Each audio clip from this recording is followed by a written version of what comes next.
Good morning, everybody. I'm Carolyn, your host. Welcome to our weekly mini session. As you know, each week we deliver a bite-sized workshop on the hottest acro topics. Now, recordings of these workshops, as well as other incredibly valuable tips and ideas, are also available on demand. You can find us at Acrobatic Arts on YouTube. And as they say, like, share, and subscribe so you don't miss a thing.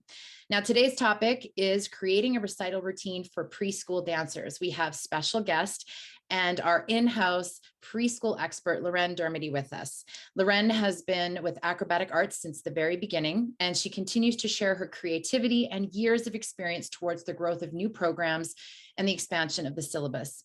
She's an Acrobatic Arts course conductor, examiner. She's also the head of research and development for the company, as well as being the current host for the Acrobatic Arts podcast. Super excited about this topic. Loren, take it away. Thanks so much, Carolyn and Acrobatic Arts, for having me back. Today, we have a great topic, creating a recital routine for your preschoolers.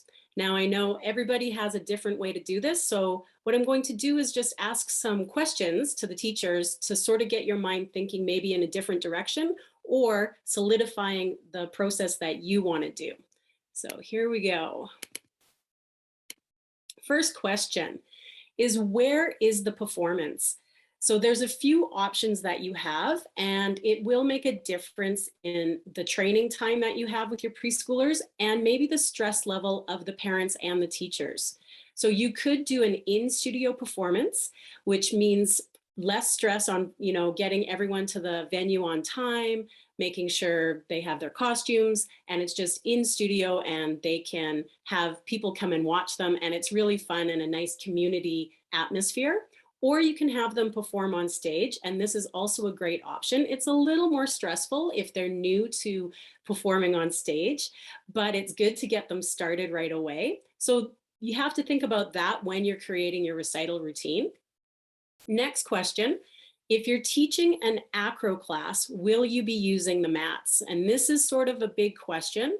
A few things. If you don't use mats, your students might not be able to show all of their acro skills, but at the same time, you won't have to stop the show to allow the time to set up the mats and take them on and off the stage. Also, you don't have to worry about transporting them to and from the venue. So that's sort of the pro for no mats. The pro for mats is that the students will probably be able to show some of their harder acro skills and be comfortable while they do it on stage. And as an added bonus, using the mats on stage can help keep your young dancers in the correct spot, so they know to stay either on the mat or right beside the mat, and that really does help. Are you going to use a song with words or maybe an instrumental piece with music only? I am a big fan of song and dance for the preschoolers. I find that the dancers usually love to learn a new song to sing. The words give the dancers cues for performing, and this generally helps them with the memorization of the routine, which is always nice that they're prepared when they go on stage. If you use instrumental, a great choice as well. You probably will do a lot more creative movement type routine for the instrumental music. The music will still cue the dancers, but it tends to be a little more forgiving when it comes to timing. So both good options, but again, you want to figure that out before you start teaching your dancers the routine. And probably whether you decide to use a song and dance or the instrumental music, remember that repetitive pieces are generally easier for your young dancers to remember. So repetition is the key when teaching these young dancers. Will you be using props? Wonderful to use props. A few of the pros. The props can help with spacing. If you have them set out right at the beginning, the dancers know where to run and stand, so it can help with the spacing of that. They look nice on stage, and it's added fun for the dancers and the audience. Some of the cons for using props, sometimes the dancers get the props mixed up. They're supposed to run to the blue, but they run to the white, or maybe the people that set up the props put them in the wrong order. So there can be some confusion with that as well, so be careful with that. You will need to transport these props to and from the venue, and also it might take some extra time during the show to set up. but again, your choice on whether you use props or not. Will you have an assistant or a helper on the stage with your dancers? And I know this can be a hot topic. I am a firm believer, I'll give you sort of my general rule of thumb, but I do believe that these dancers can learn to perform on their own. So my rule of thumb is if they're 3 years old, and again, these are general approximate ages. If they're 3 years old, it's perfect for the in-studio performance. Okay, they're new to dance, their parents are probably new to the dance scene, so it's just less stressful for them and you as a teacher. If they're 4, I think they can handle being on stage, and it would be fine to do with an assistant or even assistants, one on each end, doing the dance so that they can follow. This requires them, you know, they don't have to remember the routine as well or do a lot of practicing outside the studio if they have an assistant on stage, making sure they do the correct things and get to the right spot. By the time they're 5 years old, I do believe that they can be on stage performing by themselves. This does take a lot of work. You have to bring the parents in, send them videos, you know, even teach the parents the dance so that they can practice at home.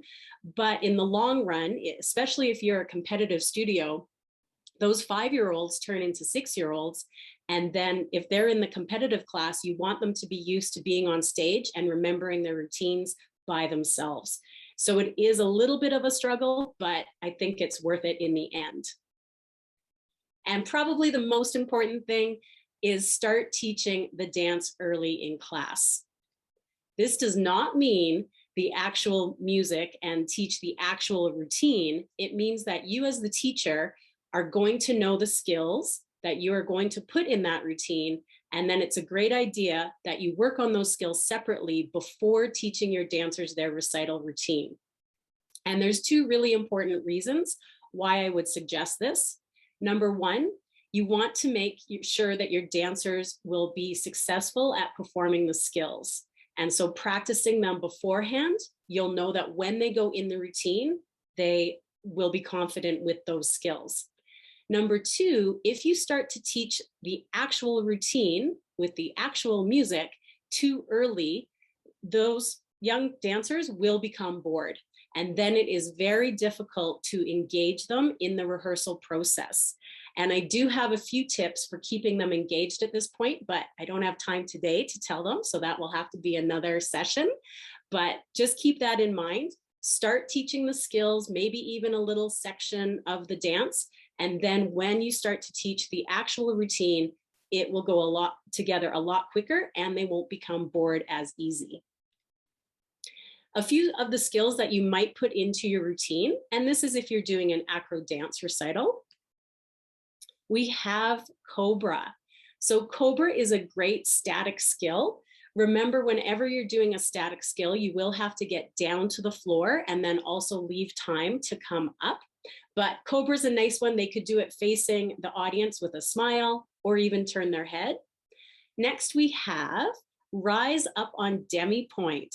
So you definitely will want to practice this one. This one takes control and balance. I like my arms out to the side, but if you choose, you can practice to have your hands on your hips for the rise to balance. Then we have straddle. Again, with our young dancers, when they come in our studio, we really want to start working on their natural flexibility and then even increasing that. So straddle is a great one for that. Then we have tuck position. So tuck position is another static skill, and it might be a good idea if you combined all those static skills while they're down on the ground. That's just an idea. Take it or leave it. And then we have the bridge.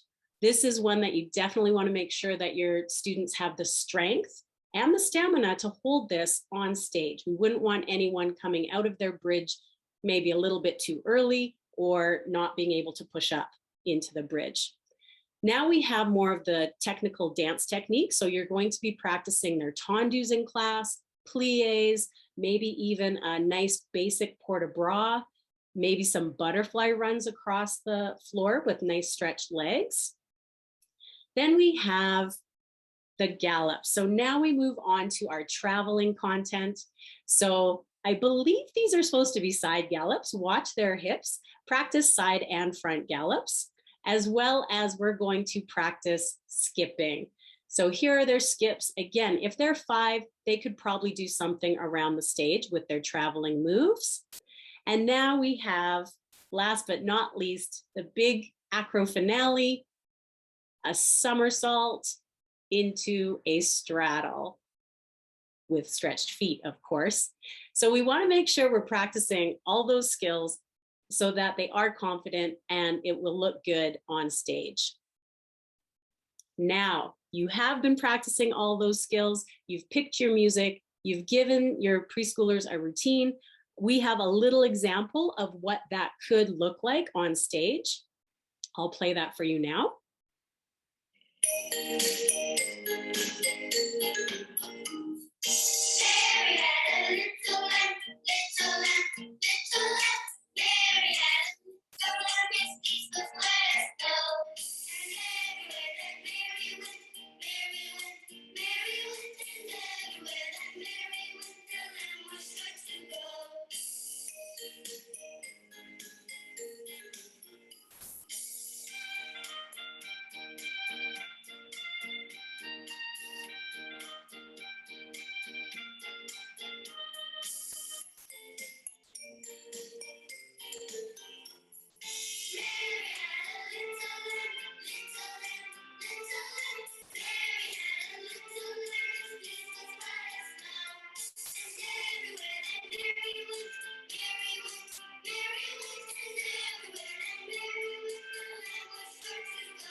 So well done, preschooler.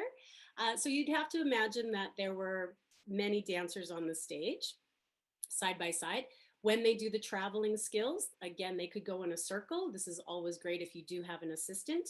Grab on hands, make a nice circle, and then they can come back to their spots. But you can see how she was confident with her skills because we worked on them beforehand, and then putting them into the routine was not that difficult for her, okay? Because there's added responsibility. Now she has a costume, she probably has makeup on, her hair is done. So with all of that, we really want their skills to be solid. And that, I hope I gave you some things to think about. And I will just leave you with a quote about recitals and how they make you feel. The dance is over, the applause subsided, but the joy and feeling will stay with you forever. And I know that's why we all love performing. So happy recital routining, everyone.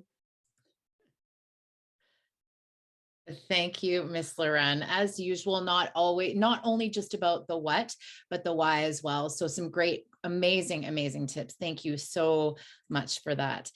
So thank you, Loren, and thank you, teachers, for joining us for this weekly mini. Before we jump off, just a couple of things, 2 announcements. First of all, a favor to ask. We want to know what hot topics you'd like to hear more about. So please feel free to share with us in the comments below your weekly mini must-haves for 2022. We're coming down that final stretch and we're starting to plan for our upcoming year. We want to make sure, as always, that we're providing what is most valuable to our acrobatic arts community. And speaking of providing amazing things to our acrobatic arts community, Black Friday is coming, if you haven't heard, but you might not know that for the first time, we are launching an amazing offer. So watch your acrobatic arts social channels, watch for your email blast, as there's more exciting information coming. As always, you can learn more about acrobatic arts and our programs at acrobaticarts.com. Join us next week for our session on managing headaches during acro class with special guest Megan Wig. See you then. Thanks, everybody. Bye.